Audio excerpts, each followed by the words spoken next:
Okay guys, I got a bunch of giant caps just butchered onto my boards. What do you expect, trying to sort some issues out. I got the little stubbers in place just to try it out, and I have a really weird thing. So I used long memory mode to try and determine some issues here. And I caught something I never thought I would. So you can see there, I'm doing a video because it would be easier. You can see there my transition time is roughly 560 nanoseconds, and it looks great. So what we do, so we can back out and we can see, oh, look at that, the negative.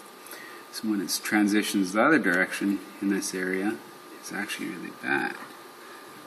So, well, it's not terrible, but it's got a bit of a ring to it. But what I was actually going to point out here is when you go like this, you can see all the data, and you can see where it's really bad up high there. And we can look at this, zoom in, find where it's really high on the overshoot, and zoom right in on one of them. And we'll get there, just about there. Now, look at this. First, let's measure the time that it takes to transition. So about there. Shit, I pushed. Anyways, yeah. So about there. You know, roughly 176 nanoseconds to transition. But you just saw another one transition the same direction at 520 nanoseconds, and it looked great. So I really don't understand how this is changing, and this is causing me an issue. So we'll switch to this way and look at how we're hitting about 103 volts. And these fets are only rated for 100 volts. So we're getting some overshoot that even with the snubbers, I can't get rid of it.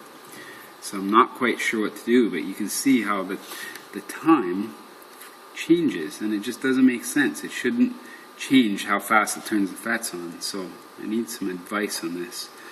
Yeah, so we can go through this whole sample data here. I wanted to show you before I tried a product of Lebowski's new feature called new feature to use only sine waves, which I'm about to try. Maybe that'll help, because maybe it's a variance in current or something causing it. Like even there on the downslope, you can see when the I guess this would be when the high side, the low side fets are turning on, we're getting some overshoot the other direction. But it's also when the transition is uber fast, which is retarded. Like, it should never transition that fast. I put 20 ohm on resistors. Actually, it works out to 23 on the low side and 33 on the high side. And then, oh yeah, about that. And then 2 ohm off for both sides. Anyways, see what you guys think.